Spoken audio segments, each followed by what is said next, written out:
Bismillahirrahmanirrahim. Assalamualaikum warahmatullahi wabarakatuh. Alhamdulillah.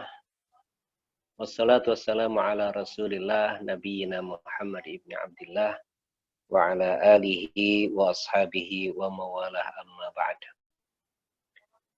Qala Allah Ta'ala fi kitabihil karim. A'udhu billahi minasyaitanir rajim. Wa idza sa'alaka ibadi anni fa inni qarib. Ujibu da'watad da'i idza da'ani falyastajibu li wal yu'minu bi la'allahum yarsyudun. Bapak dan Ibu Haji yang dirahmati Allah Subhanahu wa taala, marilah senantiasa kita memuji Allah dan mensyukuri semua nikmat dan karunia-Nya yang Allah limpahkan kepada kita semua. Nikmat yang begitu banyak, nikmat yang sangat berharga, ya, nikmat iman, nikmat Islam, dan seluruh nikmat-nikmat yang Allah berikan kepada kita. Mensyukuri dengan senantiasa berupaya untuk meningkatkan keimanan kita, meningkatkan takwa kita kepada Allah Subhanahu wa taala. Terutama pada malam hari ini kita selalu bersyukur karena Allah telah memasukkan kita ke dalam 10 hari terakhir di bulan Ramadan. Malam ini adalah permulaan malam ke-21, sehingga mujahadah kita pada malam hari ini harus melebihi dibandingkan mujahadah kita di hari-hari sebelumnya. Sebagaimana Rasulullah Shallallahu Alaihi Wasallam meningkatkan mujahadahnya, meningkatkan kesungguhannya di dalam memasuki al-ashrul awakhir min Ramadan. Mungkin sudah pernah saya sampaikan, karena Rasulullah sallallahu alaihi wasallam idza dakhala al-ashrul awakhir min Ramadan, adalah Rasulullah sallallahu alaihi wasallam apabila memasuki 10 hari terakhir di bulan Ramadan, yang beliau lakukan adalah ahyal lail. Beliau menghidupkan malamnya, wa aiqadha ahlahu, dan beliau membangunkan keluarganya, wajadda wasyaddal mizar, dan beliau bersungguh-sungguh dan juga mengencangkan ikat pinggang. Jadi mulai malam hari ini ya, kita beriktikaf. Bagaimana Rasulullah Sallallahu Alaihi Wasallam ya, juga kebiasaan beliau di 10 hari terakhir yang beliau lakukan adalah beriktikaf. Karena Rasulullah Sallallahu Alaihi Wasallam ya'takifu fil ashril awakhir min Ramadan. Adalah Rasulullah Sallallahu Alaihi Wasallam beriktikaf di 10 hari terakhir di bulan Ramadan, kecuali di tahun wafatnya beliau beriktikaf selama 20 hari, ya, 20 hari di bulan Ramadan. Nah, Bapak dan Ibu sekalian yang dirahmati Allah Subhanahu wa taala, oleh karenanya yang kita lakukan pada 10 hari terakhir ini adalah meningkatkan mujahadah kita. Frekuensinya lebih meningkat. Ya, ibadah-ibadah kita lebih meningkat. Kalau di hari-hari sebelumnya kita sudah genjot ya ibadah-ibadah kita, maka di akhir Ramadan ini lebih kita genjot. Sebagaimana Rasulullah SAW di akhir-akhir Ramadan ini terutama di Lailatul Qadar. Dan mudah-mudahan ya, kalau kita beriktikaf, walaupun iktikaf kita lakukan dari rumah kita masing-masing, dan memang juga pendapat para mazhab, ya, sebahagian mazhab itu membolehkan atau mengatakan bahwa kita bisa melakukan iktikaf tidak di masjid, ya, tetapi di rumah. Ya, termasuk wanita-wanita memang tidak dianjurkan untuk datang ke masjid untuk beriktikaf, maka mereka berpendapat ya, iktikafnya wanita itu adalah di dalam rumah. Nah, kita juga beriktikaf di rumah kita, apalagi sekarang ini dalam masa-masa pandemi COVID-19. Maka sangat dimungkinkan kita melaksanakan iktikaf dari rumah kita masing-masing. Selain itikaf, maka yang diajarkan oleh Rasulullah SAW adalah membaca doa, memperbanyak doa, dan doa-doa yang dianjurkan untuk diperbanyak membacanya ya, oleh Rasulullah SAW adalah bagaimana yang sudah sangat kita hafal, Allahumma innaka afuun tuhibbul afwa fa'fu anna atau fa'fu anni. Ya Allah, Engkau Maha Pengampun. Allahumma innaka afuun. Ya Allah, sesungguhnya Engkau adalah Maha Pengampun. Tuhibbul afwa, Engkau menyukai, ya, mengampuni. Engkau suka mengampuni. Fa'fu anni, maka ampunilah aku. Jamaah sekalian yang dirahmati Allah SWT, oleh karenanya jangan sampai kendor sedikit pun 10 hari terakhir ini, terutama di malam-malamnya. Jangan sampai kendor sama sekali. Nah, karena jika Allah telah mengampuni kita dengan doa-doa yang kita panjatkan kepada Allah, doa ampunan, maka kita pasti akan sukses, dan kita pasti akan selamat, dan kita pasti akan bahagia. Ibnul Qayyim rahimahullah berkata, jika kamu berdoa, sedangkan waktumu sempit, tetapi daftar keperluanmu begitu banyak memenuhi hatimu, maka jadikanlah semua doamu untuk mohon ampunan dari Allah Subhanahu wa Ta'ala. Karena jika Allah telah mengampunimu, maka semua keperluanmu pasti dicukupi tanpa engkau minta. Subhanallah. Kalau kita mendapatkan ampunan dari Allah Subhanahu wa Ta'ala, maka semua kebutuhan kita akan dipenuhi oleh Allah Subhanahu wa Ta'ala tanpa kita meminta sekalipun. Oleh karenanya perlu kita hayati, ya mas sekalian, tentang lafaz dari permohonan ampun kita kepada Allah yang diajarkan oleh Rasulullah SAW. Nah, di sini yang Allah gunakan adalah al-afu, ya, ampunan. Karena dalam istilah lain atau dalam bahasa yang lainnya ada yang disebut dengan istighfar. Sedangkan di sini ya, istighfar atau maghfirah. Sedangkan di sini adalah al-afu. Allahumma innaka afuun. Ya Allah, sesungguhnya Engkau adalah Maha Pengampun.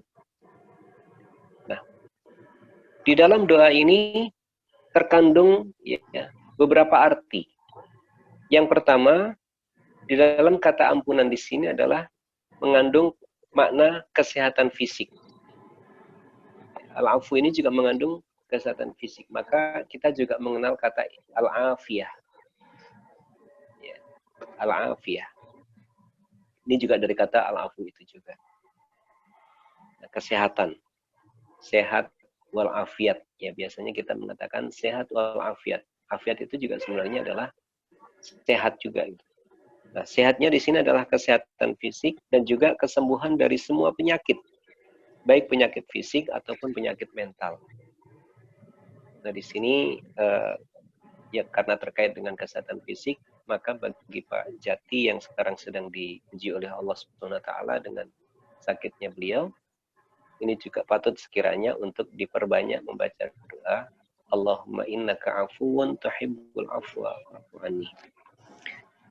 Yang kedua, dalam makna al-afu ini adalah mendapat arahan dan penguatan untuk melakukan kebaikan, ibadah, berbagai ketaatan, dan semua amalan akhirat. Jadi ketika kita mendapatkan ampunan dari Allah Subhanahu wa Ta'ala, ya, dengan kata al-afu ini, maka kita akan mendapatkan arahan. Seolah-olah gitu ya, tanpa kita meminta kepada Allah untuk mendapatkan arahan, kita diarahkan oleh Allah, mendapat bimbingan dari Allah Subhanahu wa Ta'ala untuk melakukan kebaikan. Ini bisa difahami bahwa ketika kita mendapatkan ampunan dari Allah Subhanahu wa Ta'ala, rasa-rasanya untuk berbuat baik itu ringan. Tidak ada terasa berat sama sekali. Semua kebaikan-kebaikan itu ringan. Ya, bahkan mungkin misalnya ibadah sodakoh yang ada mungkin di antara kita yang merasakan beratnya bersodakoh, itu akan mendapatkan kemudahan. Zakat, atau mungkin juga membayar hutang, biasanya kalau berhutang mudah tapi membayarnya susah. Nah, tapi dengan ampunan dari Allah SWT, kita diberi arahan oleh Allah dapat melakukan kebaikan itu tanpa keberatan sedikit pun. Yang ketiga, makna al-afu itu sendiri adalah mendapatkan ampunan dan pemaafan dari Allah Subhanahu wa taala yang Maha Pengampun, yang Maha Pemaaf, Maha Pemberi karunia, berupa penghapusan dosa, pengampunan, dan terhindar dari hukuman. Itu makna al-afu yang keempat. Yang ketiga. Yang keempat, mendapatkan tambahan kebaikan, yaitu Allah memberi apa yang kita minta dan apa yang tidak kita minta. Karena itu, mari kita perbanyak doa yang tadi, karena Allah Subhanahu wa taala akan memberikan apa yang kita minta, bahkan yang tidak kita minta sekalipun Allah juga akan memberikan. Nah, jemaah haji yang dirahmati Allah Subhanahu wa taala, itulah beberapa makna daripada doa yang kita ucapkan. Nah, kalau maghfirah itu dimaafkan atau diampuni oleh Allah tapi masih tercatat dalam amal-amal kita.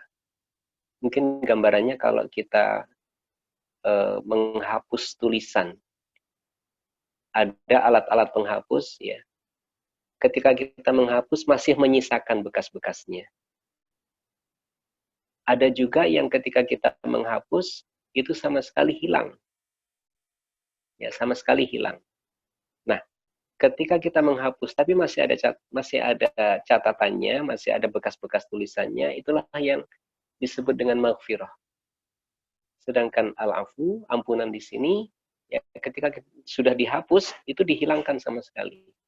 Jadi subhanallah, makanya Rasulullah mengajarkan kita untuk membaca doa ini sebanyak-banyaknya, terutama ya di bulan Ramadan di malam Lailatul Qadar tersebut. Nah, Bapak dan Ibu Haji yang dirahmati Allah SWT, ada beberapa cara, beberapa sarana yang bisa kita gunakan untuk mendapatkan ampunan dari Allah Subhanahu wa taala. Yang pertama adalah melalui taubat. Taubat yang nasuha, taubat yang benar-benar bertaubat. Di dalam surat At-Tahrim, Allah Subhanahu wa taala ya, At-Tahrim ayat yang ke-8. Bagi yang memegang Quran, ya, boleh melihat di surat At-Tahrim ayat yang ke-8. Surat At-Tahrim itu adalah surat yang ke-66. Di dalam surat At-Tahrim, Allah Subhanahu wa taala berfirman, "Ya ayyuhalladzina amanu, wahai orang-orang yang beriman, tubu ilallahi taubatan nasuha." Bertaubatlah kalian kepada Allah Subhanahu wa taala dengan taubat yang sungguh-sungguh. Asa rabbukum ayyukaffira ankum sayyi'atikum. Mudah-mudahan Allah Subhanahu wa taala akan menghapuskan dari kalian kesalahan-kesalahan kalian. Wa yudkhilakum jannat, dan semoga Allah Subhanahu wa taala memasukkan kalian ke dalam surga-surga tajri min tahtihal anhar, yang akan mengalir dari bawah surga itu sungai-sungai. Yauma la yukhzillahun nabiyya walladzina amanu. Pada hari Allah Subhanahu wa taala tidak menghinakan nabi dan orang-orang yang beriman ma'ahu, yang bersamanya. Nah, jemaah sekalian, di sini Allah Subhanahu wa taala menjelaskan bahwa ada cara yang bisa kita lakukan untuk mendapatkan ampunan dari Allah Subhanahu wa taala, adalah dengan melakukan pertaubatan kepada Allah Subhanahu wa taala.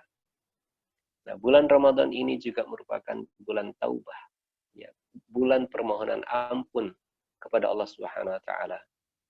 Dan kalau ada yang kemudian menjelaskan bahwa Ramadan ini di 10 hari terakhirnya adalah itqun minan nar, ya, dibebaskannya kita dari api neraka. Ini menunjukkan bahwa ketika kita bertaubat kepada Allah dan kita mendapatkan ampunan dari Allah SWT, maka dosa-dosa kita diampuni, kesalahan-kesalahan kita dihapus oleh Allah Subhanahu wa taala, maka kemudian kita layak untuk mendapatkan surganya Allah Subhanahu wa taala. Nah, ini yang pertama yang bisa kita lakukan dalam kita meraih ampunan dari Allah Subhanahu wa taala. Yang kedua, melalui istighfar. Ya, istighfar yang juga kita terjemahkan atau kita pahami dengan memohon ampun. Beristighfar ini dijelaskan oleh Allah Subhanahu wa taala di dalam surat Ali Imran ayat 135. Mudah-mudahan masih ingat, ini dulu kita bahas waktu di Bogor, ya, di rumahnya Pak Haji Yudi, kita membahas tentang ayat ini. Ayat ini yang diawali dari 133, ya, wasari'u ila maghfiratin min rabbikum, dan seterusnya. Lalu di ayat 135-nya, Allah Subhanahu wa taala berfirman, wa idza fa'alu fahishatan, ya, dan apabila mereka itu melakukan perbuatan buruk, au dzalamu anfusahum, atau mereka itu berbuat zalim, ya, berbuat aniaya kepada diri mereka, apa yang dilakukan? Dzakarullah, mereka berzikir, mereka mengingat Allah Subhanahu wa taala, fastaghfaru lidzunubihim, lalu mereka memohon ampun untuk dosa-dosa mereka. Wa may yaghfiru dzunuba illallah, dan tidak ada yang mengampuni dosa-dosa kecuali Allah Subhanahu wa taala. Wa lam yusirru ala ma fa'alu wa hum ya'lamun, dan mereka tidak meneruskan, ya, perbuatan-perbuatan zalim mereka sementara mereka mengetahui bahwa apa yang mereka lakukan itu adalah tidak benar atau dosa. Lalu di surat An-Nisa, Allah Subhanahu wa taala juga menjelaskan, ya, di surat An-Nisa ayat 110,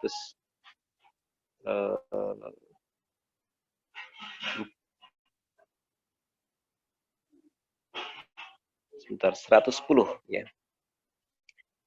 Di surat An-Nisa ayat 110 Allah Subhanahu wa taala menyampaikan, wa may ya'mal su'an, dan siapa yang berbuat keburukan, au yadhlim nafsahu, atau dia berbuat aniaya terhadap dirinya, tsumma yastaghfirillah, kemudian dia beristighfar kepada Allah, dia memohon ampun kepada Allah, yajidillaha ghafurur rahima, dia pasti akan mendapati Allah Subhanahu wa taala, ya, Maha Pengampun dan Maha Penyayang. Nah, jemaah sekalian yang dirahmati Allah Subhanahu wa taala, Rasulullah Shallallahu alaihi wasallam juga menjelaskan tentang istighfar ini, tentang permohonan ampun, ya, kepada Allah Subhanahu wa taala. Di dalam hadis qudsi Rasulullah menjelaskan, qala Allah taala, Allah Subhanahu wa taala berfirman, Allah berkata, ya ibna Adam, wahai anak Adam, innaka ma da'autani wa rajautani ghafartu lakam ala ma kana minka wala ubali. Wahai anak Adam, sesungguhnya apabila atau ketika engkau berdoa kepadaku dan engkau memohon, engkau berharap kepadaku, aku ampuni engkau, ya, sesuai dengan keadaanmu, apapun yang kamu lakukan, wala ubali, dan aku tidak peduli.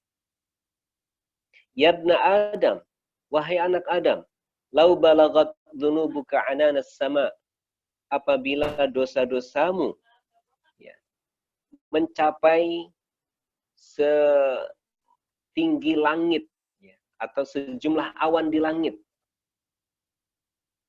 Untuk kita tahu jumlah awan di langit sangat banyak sekali. Tsumma astaghfartani, kemudian engkau memohon ampun kepadaku, ghafartu laka wala ubali, pasti aku akan mengampuni, ya, dan aku tidak memperdulikanmu. Tidak peduli seberapa banyak dosamu, maksudnya begitu. Ya bena Adam, wahai anak Adam, innaka lau ataitani biqurabil ard, sekiranya saja engkau mendatangi aku dengan dosa-dosa yang sebanyak atau sepenuh isi bumi. Khotoya, bentuknya adalah kesalahan-kesalahan, dosa-dosa. Tsumma laqitani la tusyriku bi syai'a, kemudian engkau menemui aku dalam keadaan tidak mensekutukan aku sedikit pun, la ataituka biqurabiha maghfiratan, niscaya aku mendatangimu ya dengan seisi bumi itu dalam bentuk ampunan. Jemaah sekalian yang dirahmati Allah, dalam hadis ini menunjukkan betapa Allah Subhanahu wa taala menyediakan buat kita ampunan-ampunannya. Allah menyediakan ampunan dan tinggal kita apakah kita mau menjemput ampunan Allah Subhanahu wa taala. Apakah kita mau mengejar ampunan Allah Subhanahu wa taala. Terlebih Allah menyediakan waktu-waktu terbaiknya untuk kita.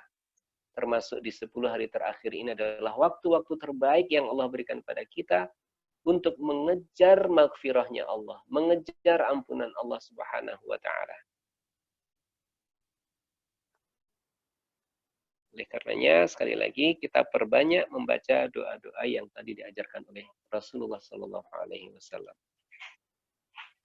Ini yang kedua, ya, cara atau jalan yang bisa kita pilih untuk mendapatkan ampunan dari Allah Subhanahu wa taala. Yang ketiga yang bisa kita lakukan untuk mendapatkan ampunan dari Allah Subhanahu wa taala adalah melalui amal kebaikan. Allah Subhanahu wa taala di dalam surat Hud ayat yang ke 114, Allah Subhanahu wa taala berfirman, wa aqimis sholata tarafayin nahar, dan dirikanlah salat pada kedua ujung waktu siang, wa zulafa minal lail, dan juga di tengah-tengah malam, di waktu-waktu malam.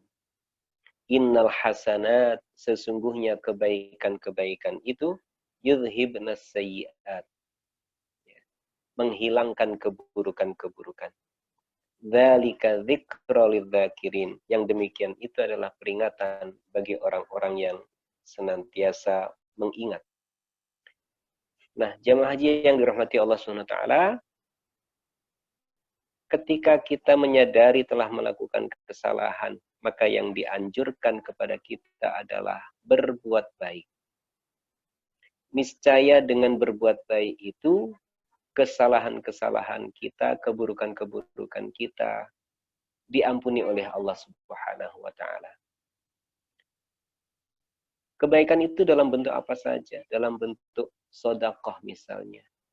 Ketika kita terlanjur melakukan dosa, terlanjur melakukan kesalahan, ada sejumlah harta yang Allah berikan kepada kita, kita sedekahkan dengan niat memohon ampun kepada Allah Subhanahu wa taala.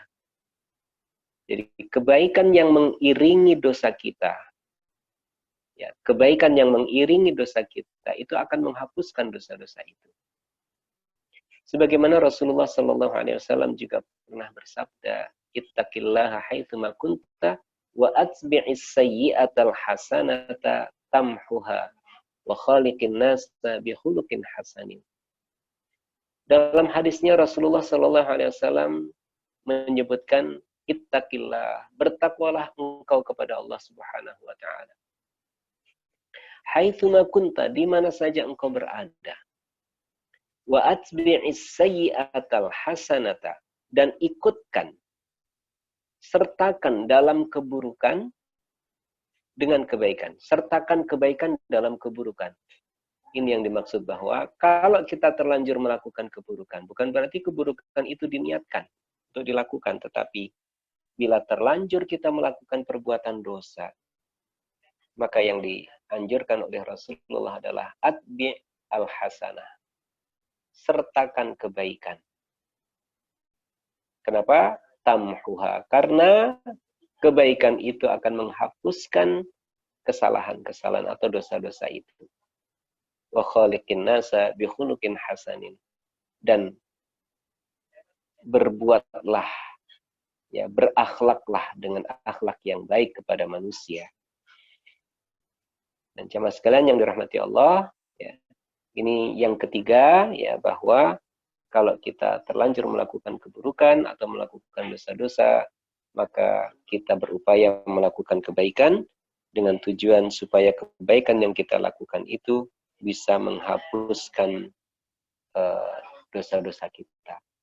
Nah, sementara di dalam ayat ini, ya, Allah memerintahkan ya untuk berbuat baik, tapi diawali dengan perintah sholat.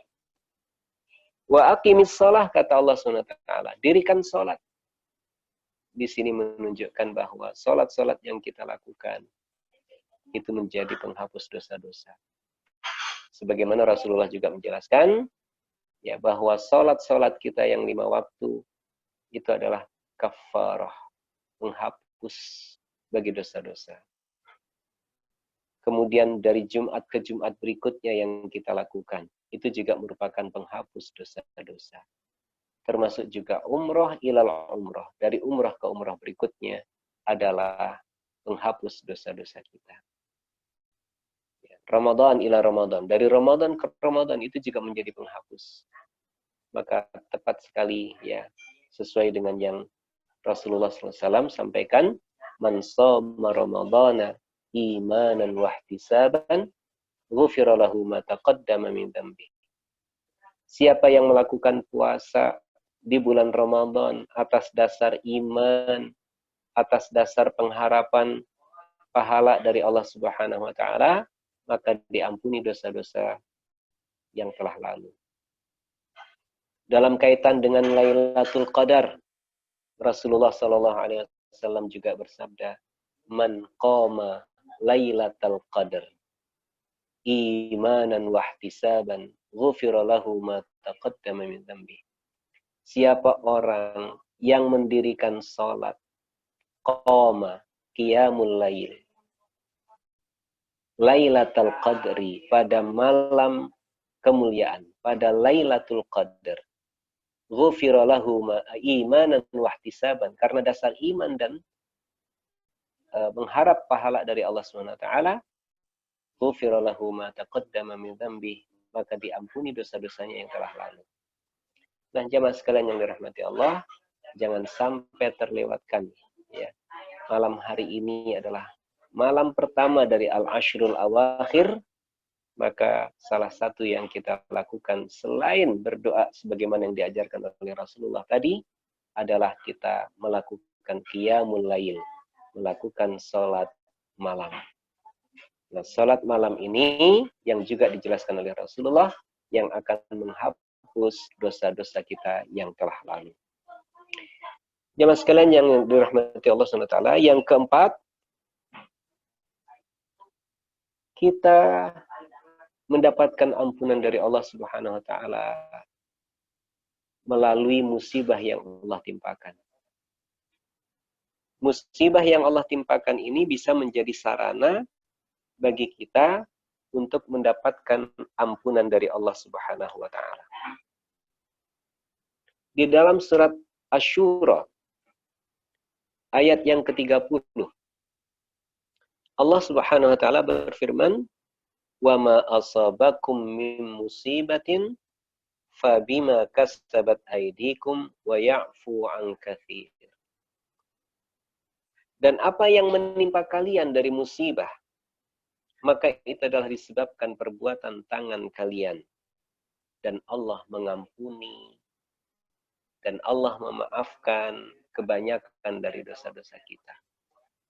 Subhanallah, makanya kita sering mengatakan, ya, kalau kita sedang membesuk atau menjenguk saudara kita yang sedang sakit, maka kita mengatakan, insya Allah menjadi pelebur dosa-dosa. Ini sesuai dengan apa yang Allah sampaikan dalam surat Asy-Syura ayat 30 tadi.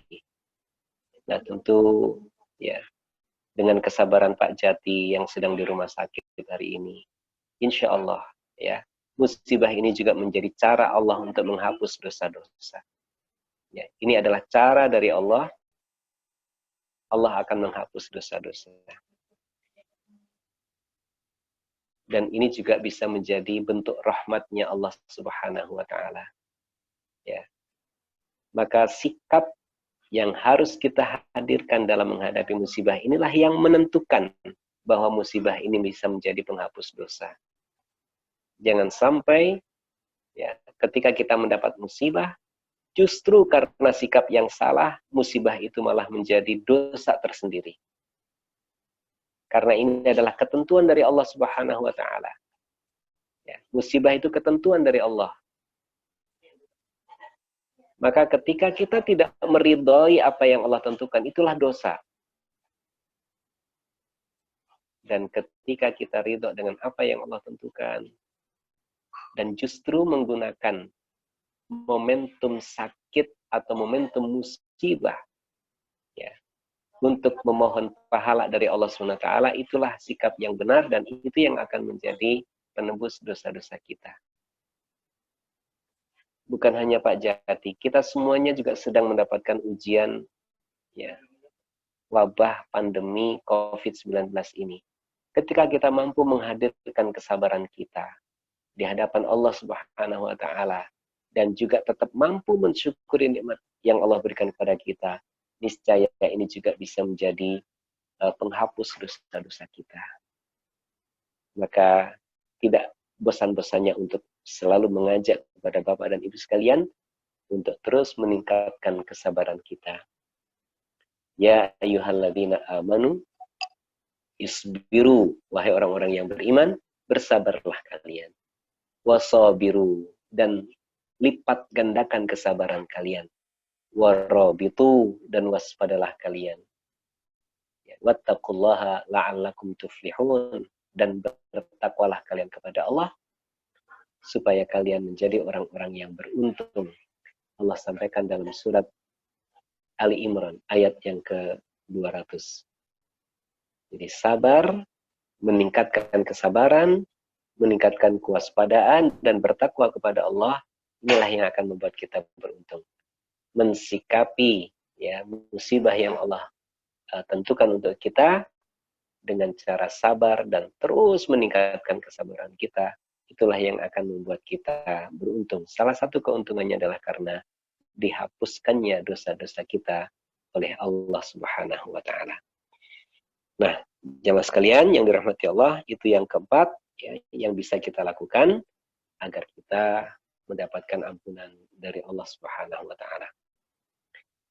Lalu yang kelima atau yang terakhir, agar kita mendapatkan ampunan dari Allah Subhanahu wa taala adalah melalui hukuman atas dosa yang kita lakukan. Ada dosa-dosa yang memang ketika kita ingin diampuni oleh Allah Subhanahu wa taala, kita harus melaksanakan hukumannya. Ya, hukumannya. Dalam sebuah hadis diceritakan ada seorang wanita. Ada seorang wanita yang datang kepada Nabi Shallallahu Alaihi Wasallam dan dia meminta kepada Nabi agar dilaksanakan hukuman atas dirinya. Lalu Rasulullah Shallallahu Alaihi Wasallam bertanya kepada wanita itu, dosa apa yang telah kamu lakukan? Kata wanita itu, saya telah berbuat zina ya Rasulullah. Buktinya apa kalau kamu berbuat zina? Lalu disampaikan oleh wanita itu, aku sedang hamil karena perbuatan zina. Maka Rasulullah mengatakan, baik, kamu akan dilaksanakan hukumannya setelah anakmu lahir.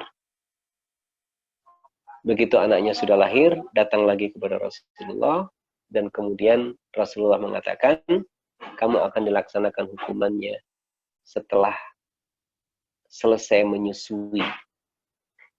Ya, setelah selesai menyusui. Begitu setelah selesai menyusuinya setelah selesai, maka kemudian wanita tersebut datang lagi kepada Rasulullah Sallallahu Alaihi Wasallam. Lalu Nabi memerintahkan kepada sahabat-sahabat untuk melaksanakan hukum cambuk kepada wanita tersebut. Nah, ketika sudah dihukum cambuk itulah, maka dosa zinanya itu sudah dihapus oleh Allah SWT, dan di akhirat nanti dia tidak dihukum lagi karena perbuatan zinanya itu. Nah, itulah jamaah sekalian yang dirahmati Allah SWT, ya. Jadi melaksanakan hukuman atas dosa yang memang ketentuan hukumannya sudah ditetapkan. Seperti halnya membunuh. Ketika seseorang membunuh, maka hukumannya adalah kisos.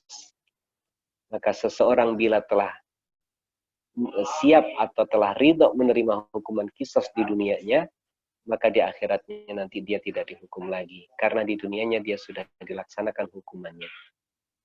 Nah, ini salah satu cara yang juga bisa menghapuskan dosa-dosa. Tentu yang terakhir ini kita tidak menginginkan. Ya, tidak menginginkan. Karena kita tidak mau berbuat dosa, ya, walaupun setelah itu ada hukuman yang bisa membebaskan kita dari dosa itu, tetapi tentu kita tidak mau ya cara yang kelima ini. Nah, yang 4 cara yang di depan itu bisa kita lakukan. Nah, jamaah sekalian yang dirahmati Allah, ya, dengan kesadaran bahwa dosa-dosa kita begitu banyak, dan juga dengan kesadaran bahwa waktu-waktu yang Allah berikan, khususnya di Ramadan, di 10 hari terakhir ini adalah waktu terbaik. Maka jangan lewatkan ya untuk meraih kebaikan yang berlipat dari Allah Subhanahu wa taala.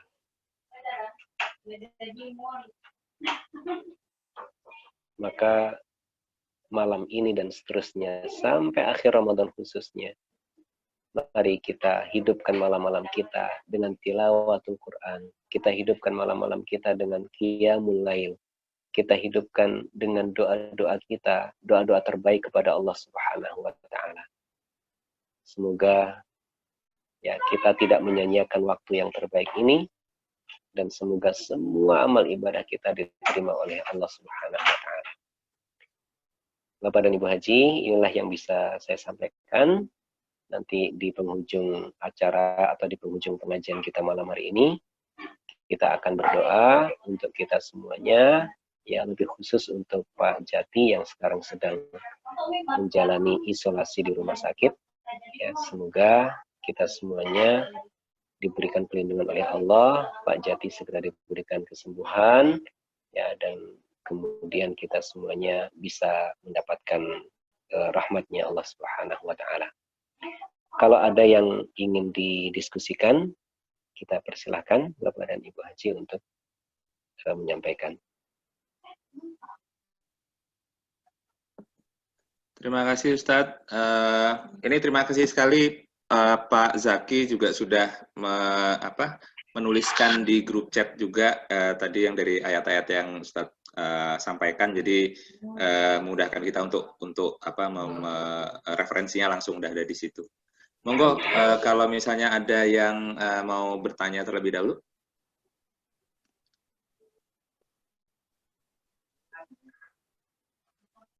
Kalau enggak saya dulu kali ya Ustadz ya. Monggo. Ustadz tadi kan ada 2 nih mungkin pertanyaan saya. Yang pertama masalah doa Ustadz. Doa itu kita mesti spesifik nggak sih Ustadz dengan apa yang kita mau minta? Soalnya kan sebetulnya kan kita sebagai manusia mungkin nggak tahu yang terbaik buat kita, tapi kita punya keinginan sendiri. Nah, itu sebetulnya seperti apa yang seharusnya kita lakukan? Apakah kita memang minta doa secara spesifik atau gimana? Terus yang kedua, yang masalah hukuman tadi itu, Ustaz. Kalau waktu yang Ustaz tadi contohkan kan memang jelas ya yang memberikan hukuman itu kan adalah Nabi. Sedangkan semakin ke sini siapa yang punya yang bisa jadi berhak untuk melakukan hukuman itu di dunia yang akhirnya terus jadi menghapuskan dosa perbuatannya itu. Itu mungkin dari saya. Ya, terima kasih. Jadi kita boleh-boleh saja menyampaikan doa-doa kita secara spesifik. Secara spesifik, misalnya kita punya kebutuhan, punya keinginan untuk lulus di ujian, kita pengen punya sejumlah harta untuk menyelesaikan tanggungan-tanggungan kita. Ini yang biasanya doanya yang paling kencang itu pada saat seperti itu tuh. Punya tanggungan, ya kan? terus belum bisa menyelesaikan, wah spesifik tuh kita sebut, ya Allah saya butuh 4 miliar gitu loh misalnya, itu contoh aja misalnya. Nah, berdoa seperti itu boleh-boleh saja. Meskipun sesungguhnya, ya seperti Pak Haji Farid sampaikan juga, bahwa Allah tuh lebih tahu tentang kebutuhan kita. Allah lebih tahu apa yang baik buat kita. Dan dengan meyakini apa yang Allah berikan itu, hakikatnya adalah yang baik buat kita. Walaupun sepertinya tidak sesuai dengan keinginan kita. Ya, tetapi itulah yang baik yang Allah berikan untuk kita.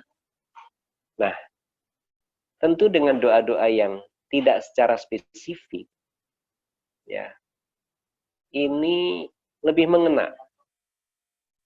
Seperti yang kita sampaikan tadi soal Allahumma innaka afuwun tuhibbul afwa, atau istighfar itu sendiri. Memperbanyak istighfar, ya, itu akan menjadikan jalan kita mendapatkan solusi dari masalah-masalah yang kita hadapi. Jadi cukup beristighfar tanpa menyebut secara spesifik apa yang kita mau. Gitu ya. Kita nggak pakai menyebut apa yang kita mau. Meskipun boleh-boleh saja. Ya, setelah kita memohon, ya Allah, ya, saya punya masalah seperti ini, ingin agar masalah ini cepat selesai. Lalu, ya, diiringi dengan istighfar sebanyak-banyaknya. Gitu ya. Mungkin menyampaikan permohonan spesifiknya itu hanya sekali aja, tapi istighfarnya yang diperbanyak. Mohon dimaafkan itu yang diperbanyak. Itu akan lebih mengena. Ya, apalagi ya, perintah-perintah doa itu kan ada. Mintalah kepadaku, niscaya aku akan kabulkan. Ud'uni astajib lakum. Itu kata Allah SWT. Berdoalah kalian kepadaku, niscaya aku akan kabulkan.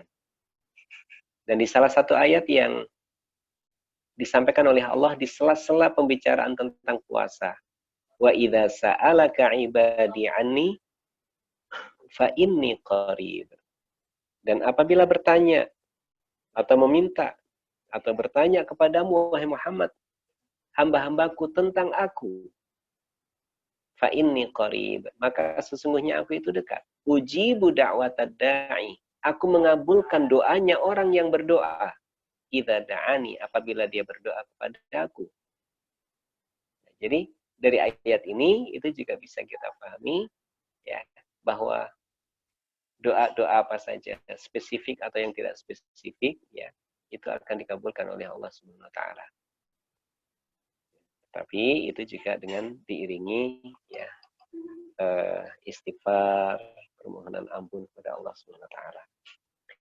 Lalu yang kedua, siapa yang berhak untuk menentukan orang yang berbuat salah, orang yang berbuat dosa itu kemudian mendapatkan hukuman? Memang lain dulu dengan sekarang. Dulu yang saya maksud adalah di zaman Rasulullah, ketentuannya dari Rasulullah. Rasulullah sebagai pemimpin, juga Rasulullah sebagai qadhi, ya. Rasulullah itu memang rujukan segala permasalahan agama. Nah, lalu pada masa sesudahnya tentu khalifah-khalifah atau qadhi yang ditunjuk oleh khalifah. Qadhi itu kalau bahasa sekarang adalah pengadilan. Ya, pengadilan atau hakim. Nah, zaman sekarang harusnya memang hakim. Nah, problem buat kita ini adalah bahwa dalam kita bernegara ini tidak dikenal dengan asas Islam. Ya, yang ada adalah negara seperti yang kita punya sekarang ini, ya, demokrasi misalnya. Nah, tentu kita tidak bisa berharap bahwa hukuman-hukuman yang dilaksanakan atas dosa-dosa seperti yang dijelaskan dalam Islam itu ditegakkan di negeri kita ini, karena belum menjadi hukum yang diakomodir. Ya, hukum yang diakomodir. Seperti kisos itu belum diakomodir oleh negeri kita. Ya. Hukuman untuk orang yang berzina misalnya rajam dan sebagainya itu juga belum diakomodir oleh negeri kita. Potong tangan bagi pencuri itu juga belum diakomodir. Jadi sesungguhnya yang berkewenangan untuk menentukan adalah pengadilan. Nah, mungkin arah pertanyaan Pak Haji Farid, lalu bagaimana dengan orang-orang yang kemudian terlanjur melakukan perbuatan kriminal-kriminal seperti itu, ya. Lalu bagaimana hukumannya sementara tidak dihukum? Ya, di sini bisa jadi karena tidak dihukum secara hukum Islam, maka yang dilakukan adalah pertaubatan. Kita juga nggak tahu apakah itu kemudian bisa mengkonversi bebasnya hukuman, tetapi yang jelas karena keadaan kita seperti ini, yang bisa dilakukan hanyalah memperbanyak taubat kepada Allah SWT. Kira-kira begitu, Pak Haji. Terima kasih Ustaz. Pak Hermansyah, monggo. Terima kasih Pak Ustaz. Assalamualaikum warahmatullahi wabarakatuh. Waalaikumsalam warahmatullahi wabarakatuh. Begini Pak Ustaz, ini ada pertanyaan saya perihal surah ke-29 ayat 2 Al-Ankabut ya Ustaz ya. Al-Ankabut, bacakan ya. artinya Pak Ustaz. Ya. Apakah manusia mengira bahwa mereka akan dibiarkan hanya dengan mengatakan kami telah beriman dan mereka tidak diuji? Nah, ujian dari Allah ini pasti akan tiba untuk kita yang orang beriman Pak Ustaz ya. Nah, kalau kita kaitkan dan Al-Baqarah 286, bahwasanya Allah tidak akan membebani hambanya sesuai dengan kemampuannya. Nah, ini apakah ini ada berhubungannya nggak antara ujian ini sama beban yang di Al-Baqarah itu, Pak Ustaz? Ya, itu aja Pak Haji. Iya. Ya. Ada Pak Haji, ada hubungan. Ya, ada hubungan. Di Al-Ankabut ayat 2 itu memastikan siapapun berkata iman pasti diuji oleh Allah. Ujian adalah ujian keimanannya. Gitu ya. Am hasibtum an taqulu an tutraku ayyakulu amanna. Apakah kalian mengira apakah kalian mengira bahwa kalian dibiarkan mengatakan beriman tanpa ada ujian? Kira-kira begitu maksudnya. Ini menunjukkan bahwa orang yang mengatakan beriman pasti diuji. Ujian keimanan itu apa? Di antaranya adalah diuji apakah dia mau beramal sholih. Diuji apakah dia mau mendirikan sholat, mau puasa, ya kan? Makanya terus disuruh oleh Allah, ya ayyuhalladzina amanu kutiba alaikumusiyam. Diwajibkan untuk berpuasa kepada kalian. Ini adalah bagian dari ujian keimanan itu sendiri. Ya. Lalu ujian keimanan itu adalah juga termasuk diuji apakah keyakinan kita akan takdir Allah itu benar atau tidak, karena takdir itu adalah bagian dari keimanan kita. Ya, maka ketika diuji dengan sakit misalnya, dan dia yakin bahwa sakit itu adalah takdir Allah itu. Ya, dia yakin bahwa sakit itu adalah takdir Allah. Dan yakin bahwa takdir Allah itu adalah baik baginya. Itu adalah ujian keimanan dia juga.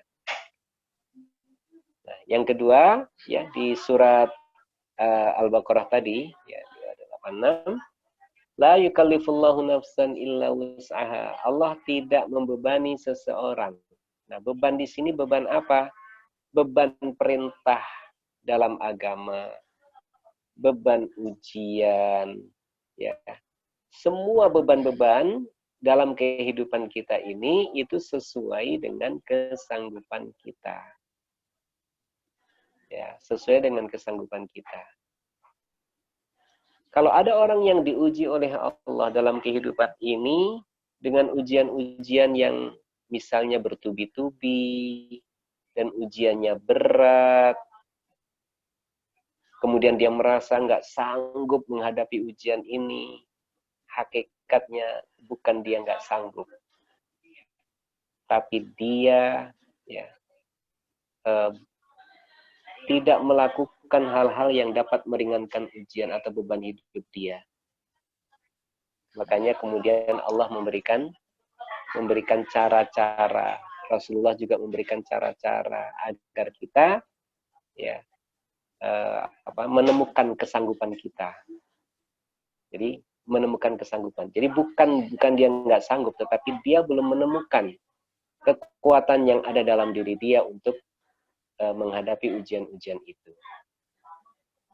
Makanya terus ada orang yang berputus asa dan kemudian naudzubillah bunuh diri misalnya. Itu bukan berarti dia nggak sanggup, tetapi dia tidak bisa menggali kemampuan dia atau kekuatan dia untuk menghadapi ujian-ujian itu. Makanya orang Islam, orang yang beriman diajari oleh Allah, perbanyak istighfar, ya, memohon ampun, perbanyak sholawat juga. Sholawat itu juga salah satu khasiatnya adalah untuk meringankan beban-beban kita. Sholawat yang diperbanyak itu juga untuk supaya kita kuat menghadapi ujian-ujian Allah atau mendapatkan jalan keluar dari ujian yang sedang Allah timpakan kepada kita. Termasuk juga ya beramal soleh tadi itu, berbuat baik itu. Jadi sesungguhnya Allah memberikan kekuatan-kekuatan kepada kita semuanya untuk menghadapi ya ujian-ujian, baik itu ujian hidup, ujian keimanan, ya apapun ujian itu pasti sesuai dengan kesanggupan kita. Begitu kira-kira. Terima kasih Ustadz. Ya, sama-sama Pak Haji. Ustadz, boleh nanya Ustadz? Monggo. Kadang-kadang kan kita suka teringat gitu ya Ustadz. Mungkin kita punya dosa atau kesalahan sama orang lain yang kita sudah lakukan lama sekali. Cuma orangnya mungkin sudah tidak ada, dalam arti sudah meninggal gitu. Ini kadang-kadang kan suka bikin kepikiran. Nah, sementara kesalahan itu kan sudah dimaafkan sama yang bersangkutan. Kira-kira apa yang bisa dilakukan ya supaya bisa diampuni lah itu kira-kira. Itu Ustaz. Ya, dengan cara beramal solih. Ya, dengan cara beramal solih. Ada orang yang kita pernah berbuat salah sama dia, terus nggak ketemu-ketemu, ya kan? Mungkin saja orang itu sudah memaafkan. Mungkin saja. Ya, karena orang baik itu biasanya memaafkan. Tanpa diminta pun dia memaafkan. Nah, ketika sudah dimaafkan, ya tentu alhamdulillah berarti kita sudah terbebas dari dosa kita. Tetapi bila belum dimaafkan, dan kita nggak tahu posisi orang itu, kita nggak tahu, ya nggak punya nomor kontaknya, ya akun Facebooknya juga kita nggak tahu, IG-nya juga nggak tahu, WhatsApp-nya pak lagi. Nah misalnya seperti itu, dan kita juga sudah berusaha untuk mencarinya, maka ya yang bisa kita lakukan adalah beramal solih dengan memohon kepada Allah, kiranya Allah memaafkan. Saya kira apa yang kita lakukan dalam kita beristighfar itu mencakup keseluruhannya, Pak. Ya, mencakup keseluruhan. Ya, taubat kita memang ada taubat yang kaitan dosa kita kepada Allah. Ada taubat yang kaitan kita dengan sesama manusia. Maka para ulama menjelaskan kalau urusannya kepada Allah, maka kita memohon ampun kepada Allah. Tapi kalau urusannya dengan manusia, biasanya kita mohon maaf dulu kepada orang yang kita berbuat salah kepadanya. Tapi karena kondisi tidak kita ketahui, maka yang bisa kita lakukan adalah beramal soleh tadi itu. Begitu kira-kira Pak Haji. Apapun amal solehnya ya. Terima kasih Ustaz. Ya, sama-sama Pak.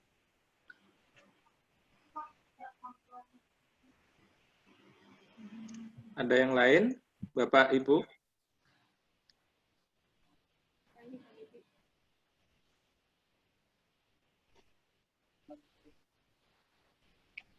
Bulani, Pak. Bulani. Jati, ya? Bulani, Pak. Oh. Ya, mari, Bu. dengan kondisi zaman. Boleh Pak Jati, barusan Pak Jati. Tadi kan Kita apa Pak Jati ya? Pak Bulani dulu, Pak.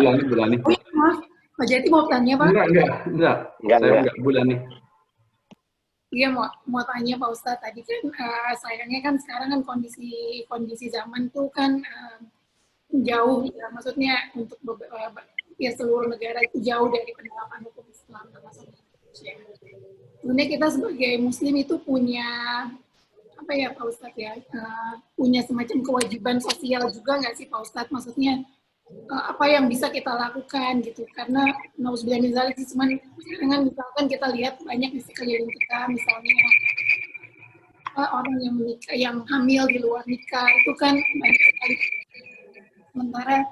Sementara kita tahu kalau hal-hal seperti ini kan merusak nasab, dan ketika nasab itu sudah rusak, kemudian nanti itu imbasnya bisa kemana-mana, gitu, ke komunitas, semuanya ada impact-nya. Gitu. Misalkan orang itu yang tadi berzina tadi punya anak, kemudian dia tidak memiliki pemahaman agama, kemudian anak ini diberi nama bapaknya, seperti apa yang terjadi pada saat ini kan seperti itu, dia tidak mengikut nasab ibunya karena tidak punya pemahaman agama yang benar. Jadi sehingga jadi komunitas terkena imbas dari hal-hal seperti ini.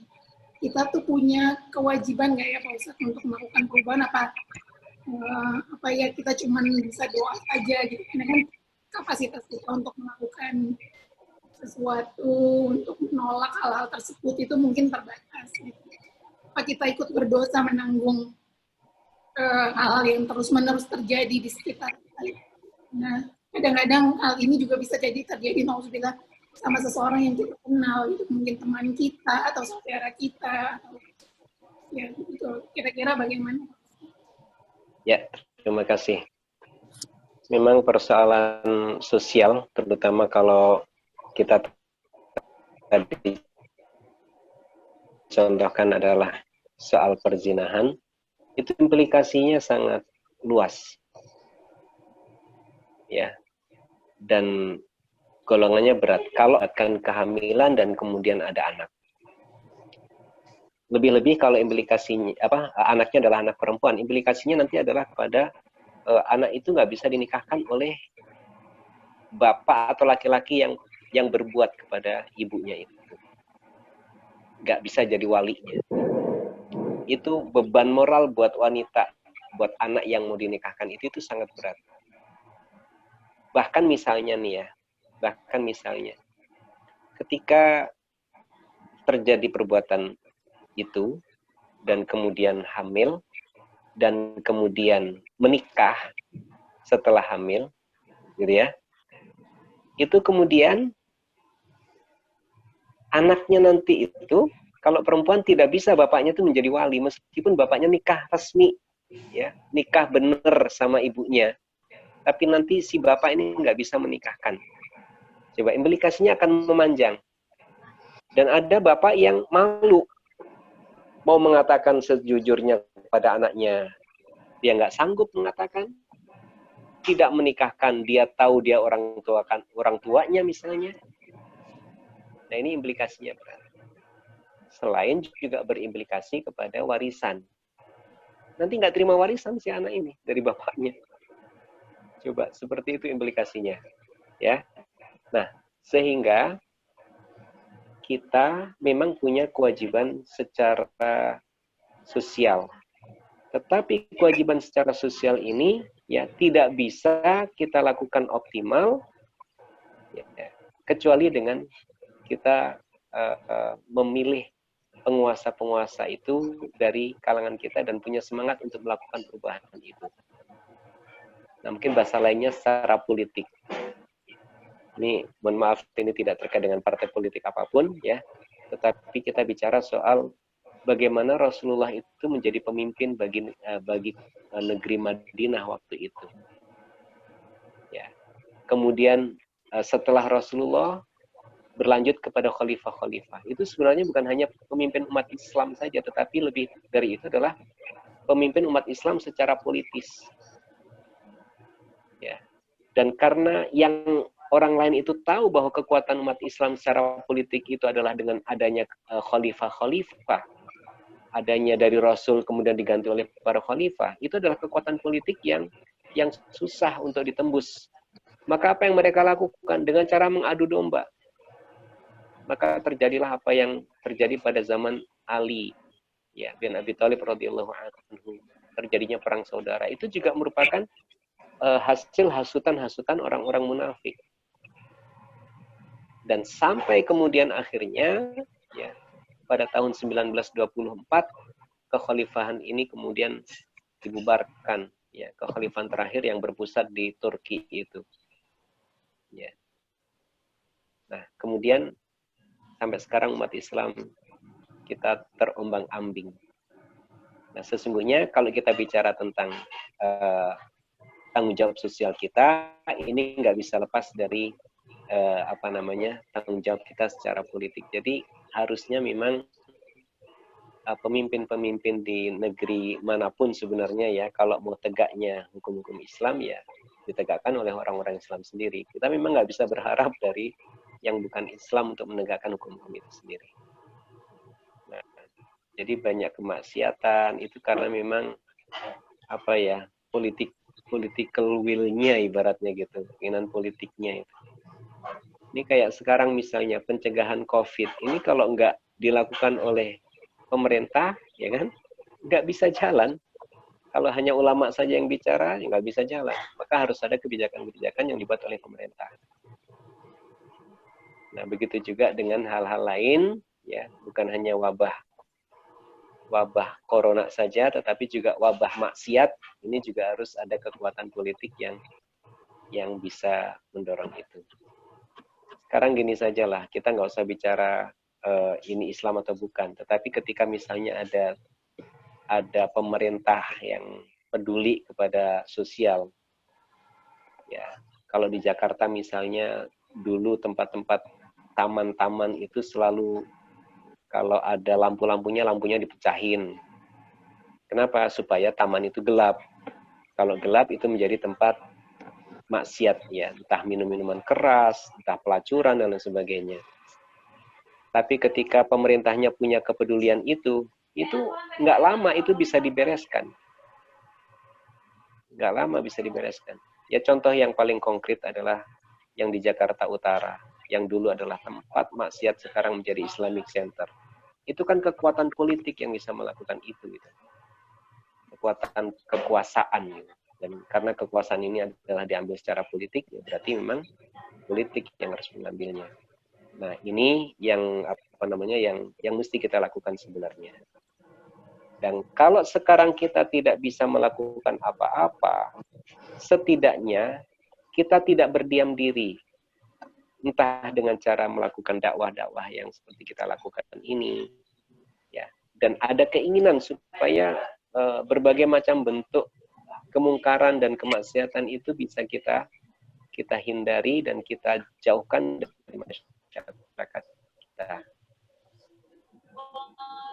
Itu sementara yang memang sangat besar dukungannya, tetapi karena kita belum bisa melakukan sekarang, tentu yang penting kita sekarang adalah berusaha untuk mengarah ke sana. Kira-kira itu yang bisa dijelaskan. Ada dari Pak Riki pertanyaan tadi di ini, Pak Ustadz, Pak Riki. Apa pertanyaannya?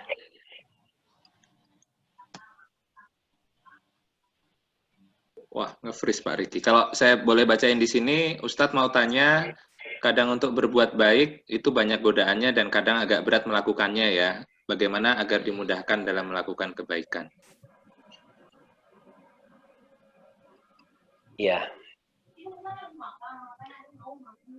Berbuat baik itu selalu apa tadi itu dikatakan? Ada godaan-godaannya gitu ya. Banyak godaannya dan kadang berat melakukannya. Ya, banyak godaannya dan kadang berat melakukannya. Itu membutuhkan kesabaran. Ya, membutuhkan kesabaran. Disebutkan oleh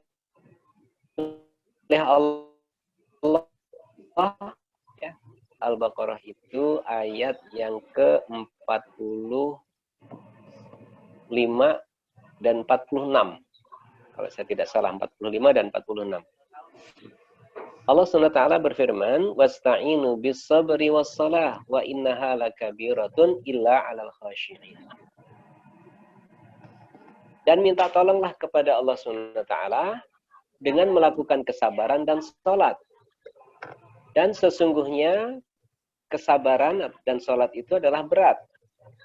Illa 'alal khashi'in, kecuali untuk orang-orang yang khusyuk.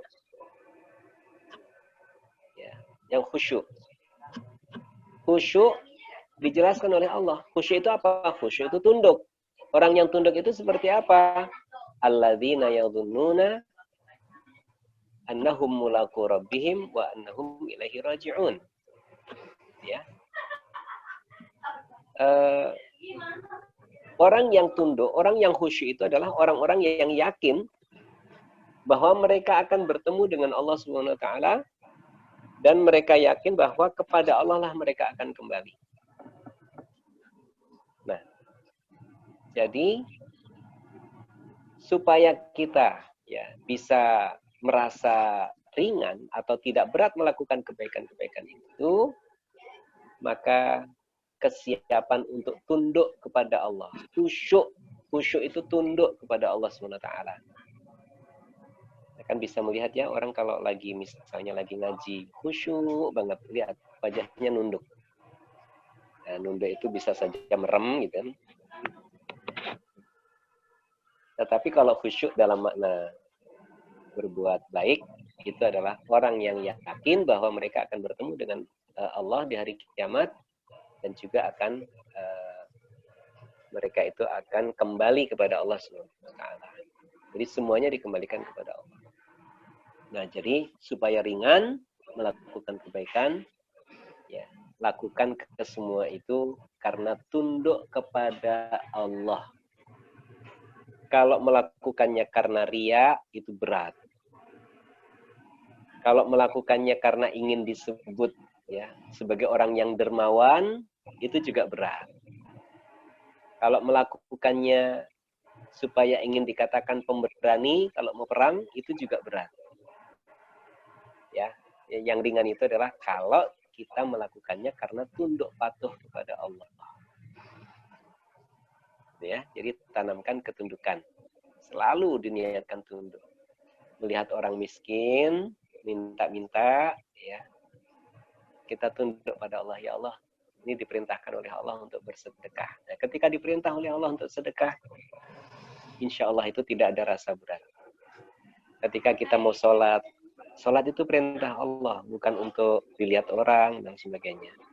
Ya, jadi yang bisa kita pahami dari ayat tadi itu adalah selalu hadirkan perasaan tunduk kepada Allah SWT. Ini supaya kita terasa ringan ya dalam melakukan kebaikan-kebaikan ini. Kalau godaan sudah pasti ada. Ya, kita. Wallahu a'lam bishawab.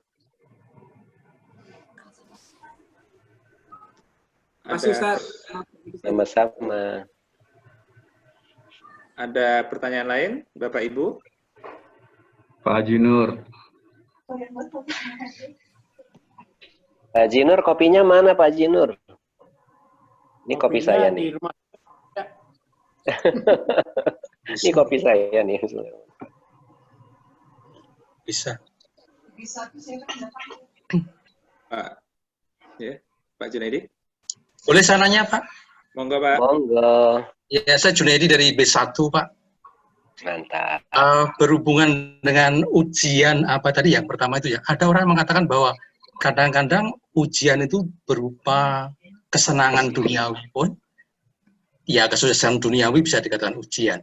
Nah, pertanyaan saya cuma bila mana atau kapan, dalam situasi bagaimana, kita bisa merasakan bahwa sebenarnya kesuksesan duniawi itu adalah ujian, gitu Pak. Itu pertanyaan kedua. Pertanyaan pertama. Pertanyaan yang kedua, ada orang yang sering mengatakan apa Pak? Koreksi kalau saya, istidraj, tapi ya? Istidraj. Nah, istidraj Pak. Saya Mungkin bisa jelaskan saya kurang bagaimana penerapan atau apa ya atau apa ya itu istidrat itu kita bisa merasakan bahwa itu adalah istidrat. Gitu aja mungkin Pak. Terima kasih. Ya, terima kasih. Ya, memang betul Pak Haji Junaidi bahwa ujian itu ada yang disebut dengan ujian yang baik. Ujian yang baik sebagaimana yang Allah jelaskan di dalam surat Al-Anfal ayat yang ke-17. Al-Anfal ayat 17, Allah menyebut falam taqtuluhum walakinnallaha qatalahum. Ini kisah tentang perang Badar ya. Di mana perang Badar itu umat Islam menang atas orang-orang kafir. Ya, orang Islam mampu membunuh 70 orang kafir. Ya, termasuk Abu Jahal pada saat itu. Nah, Allah menyebut kalian membunuh itu bukan kalian yang membunuh, tetapi Allah yang membunuh.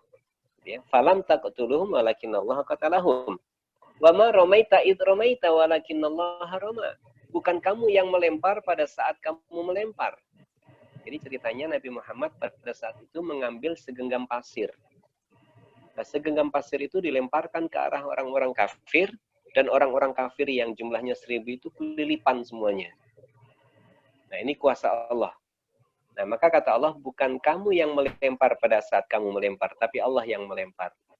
Artinya kalau kita yang melempar, nggak mungkin ya, bisa mengenai keseluruhan orang. Sekali lempar, semuanya kena. Ini pasti kekuasaan Allah, kekuatan Allah yang melakukan itu. Walakinallahu waliyubliyal mu'minina minhu bala'an hasanah. Dan di perang Badar itu umat Islam memperoleh kemenangan. Dan itulah yang Allah sebut untuk menguji orang-orang yang beriman dengan ujian yang baik. Bala'an hasanan. Innallaha sami'un alim. Sesungguhnya Allah maha mendengar dan maha mengetahui. Nah, ujian yang dalam bentuk kebaikan-kebaikan, ini tujuannya adalah apakah manusianya mampu mensyukuri ujian kenikmatan itu, atau kenikmatan yang Allah berikan sebagai ujian itu. Karena ada orang yang diberikan kenikmatan, tapi justru kufur nikmat. Itu yang tidak Allah inginkan. Ya. Dan adapun ujian keburukan-keburukan atau ujian sesuatu yang membuat kita menderita atau tidak enak, itu juga merupakan ujian yang pasti.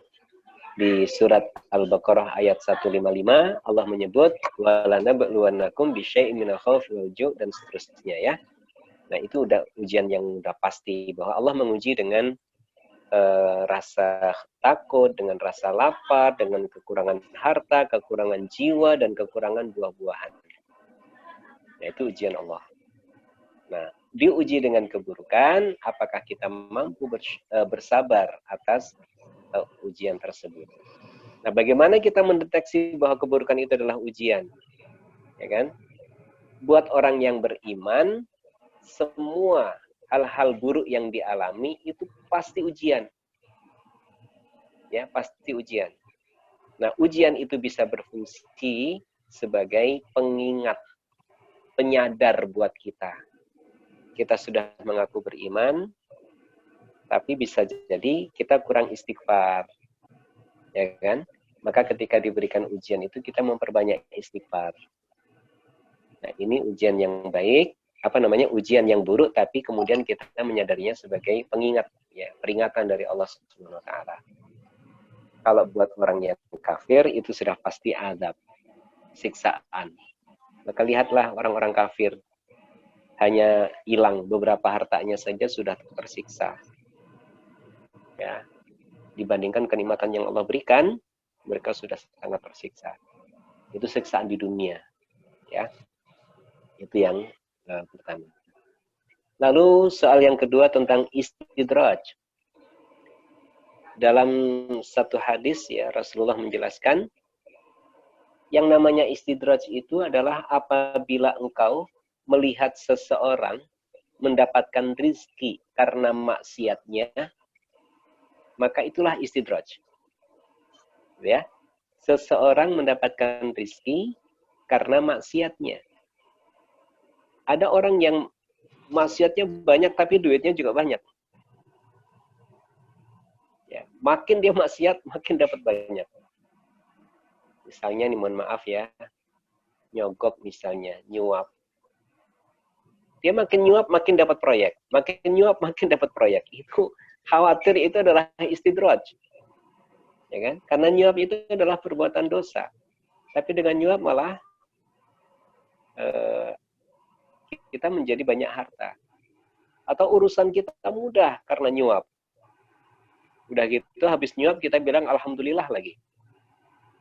Ya, habis nyuap, alhamdulillah urusan saya lancar. Gitu. Bagaimana ceritanya gitu loh. Setelah berbuat dosa malah mengucap alhamdulillah. Gitu. Ya, itu yang kita khawatirkan. Jangan sampai ya kita ini salah bersikap. Nah, jadi istidraj itu ya karena dosa-dosanya, ya bisa juga karena kesombongannya, tetapi makin banyak rizki. Termasuk kenikmatan umur panjang, ya kan? Dia merasa sombong. Sombongnya karena dia merasa bahwa treatment yang dia lakukan itu bisa memperpanjang umurnya. Sampai kemudian ditanya sama wartawan, apa rahasianya Bapak, Ibu kok sampai umurnya bisa panjang begini? Wah, dengan bangganya, iya saya ini rajin itu, dan seterusnya. Padahal kita nggak bisa memastikan apakah umur panjangnya itu ya, sebab-sebabnya adalah seperti yang disebutkan. Tapi buat yang beriman, ya, bahwa umur panjang atau umur pendek itu merupakan takdir yang sudah ditetapkan oleh Allah SWT. Ya, tetapi bahwa kita memang diperintah untuk berusaha, ya, berusaha untuk sehat, berusaha untuk kuat badan kita, ya, itu merupakan perintah, ya, merupakan perintah. Gitu.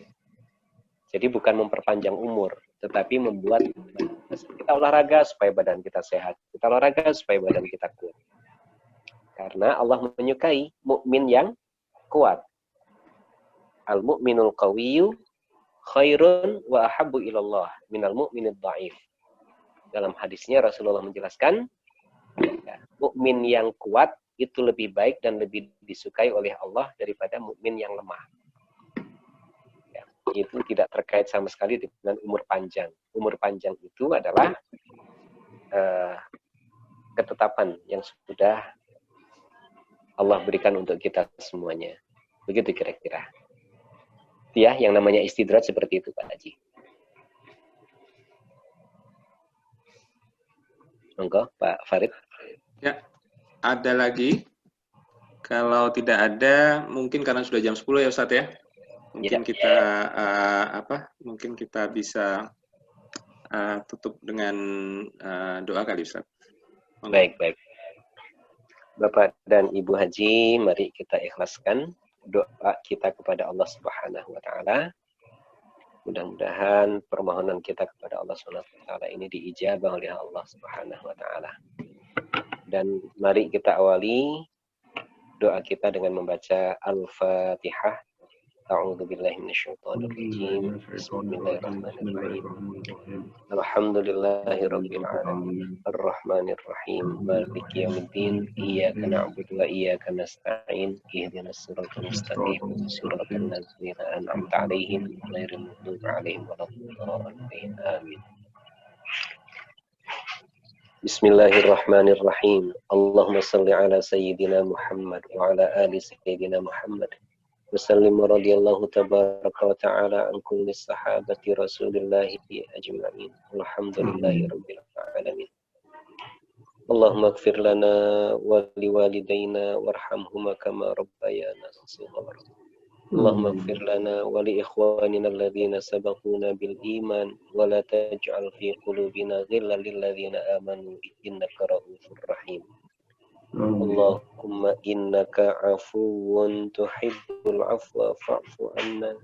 Allahumma innaka afuwun tuhibbul afwa fa'fu anna.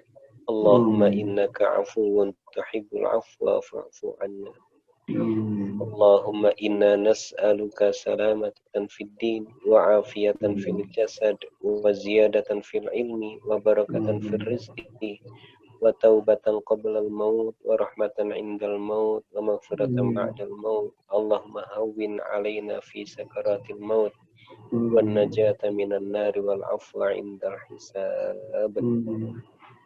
Allahumma 'afina fi abdanina wa 'afina fi asma'ina wa 'afina fi absarina. Allahumma shfi mardana, khususan Bapak Haji Jati Samudra, syifaan ajilan, syifaan la yughadiru saqaman. Allahumma inna nas'aluka rabbal arshil azim, nas'alullahal azim rabbal arshil azim an yashfiya Bapak Jati Samudra syifaan ajilan. Allahumma afriq alaina sabra wa thabbit aqdamana wansurna 'alal qaumil kafirin.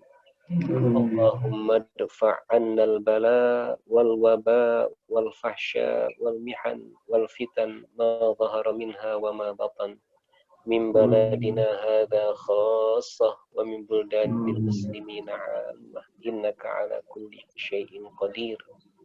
Allahumma inna na'udzu bika minal barasi wal jununi wal judami wa min sayyi'il asqam. Allahumma innaka ta'lamu anna hadhil quluba qad ijtama'at ala mahabbatik wa taqat ala ta'atik wa tawahhadat ala da'watik wa ta'ahadat ala nusrati syari'atik. Fawathiq Allahumma rabitataha wa adim muddaha wahdiha subulaha wamla'ha binurikal ladzi la yakhbu washrah sudurha bifayudil imani bika wa jamilil tawakkuli alaika wa ahyiha bima'rifatika wa amitha ala syahadati fi sabilika innaka ni'mal maula wa ni'man nasir. Amin. Wa sallallahu ala sayyidina Muhammad wa ala alihi wa sahbihi wa sallam. Rabbana zalamna anfusana wa illam taghfir lana wa tarhamna lanakunanna minal khasirin. Rabbana hab lana min ladunka rahmah innaka antal wahhab. Rabbana atina fid dunya hasanah wa fil akhirati hasanah wa qina adzabannar. Subhanakallahumma bihamdika nashhadu an la ilaha illa anta astaghfiruka wa natubu ilaik. Wassallallahu ala sayyidina Muhammad wa ala alihi wa sahbihi wasallam. Wa subhana rabbika rabbil izzati amma yasifun. Wa salamun alal mursalin. Walhamdulillahi rabbil alamin. Maaf atas segala kekurangan. Assalamualaikum warahmatullahi wabarakatuh. Waalaikumsalam warahmatullahi wabarakatuh. Terima kasih sekali Ustadz. Haji. Ya. Nanti insya Allah nanti kita ada sesi lagi hari Sabtu, Bapak Ibu. Terima kasih sekali. Assalamualaikum warahmatullahi wabarakatuh. Foto. Foto ya. Videonya mungkin di ini dulu. Dinyalakan dulu Bapak Ibu. Bapak Ibu. Kakak. Pak Malik, Bu Leni, Pak Zaki, Om Budar, Pak Prana.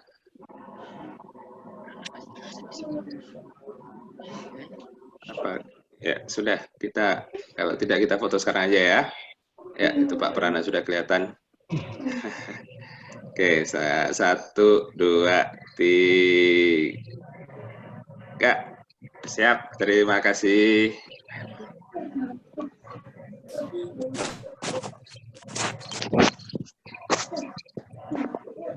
Bapak, Ibu, Bu Haji, Assalamualaikum warahmatullahi wabarakatuh. Waalaikumsalam. Waalaikumsalam. Ya. Pamit duluan ya. Sehat terus Pak Jati. Allah makasih. Salam. Terima kasih. Dan Mbak Emi. Mbak Ani, dadah. Sampai ketemu lagi Sabtu semua. Assalamualaikum. Ya, Waalaikumsalam. Sampai ketemu semuanya. Assalamualaikum. Ya, sampai ketemu. Ya, mari Pak. Mohon maaf, saya mohon maaf, Bapak-bapak, Ibu-ibu ya Pak. Makasih. Terima kasih Pak Junaidi. Ya, sampai hari Sabtu Pak.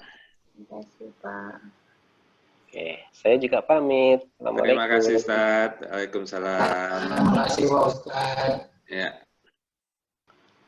Ya, Terima kasih Mbak Mona, Bang Marisa. Ya, terima kasih Pak Yudi. Pak Ahmad, Terima kasih. Pak Nur, terima kasih Pak Trijoko. Sampai ketemu lagi Pak. Ya, terima kasih.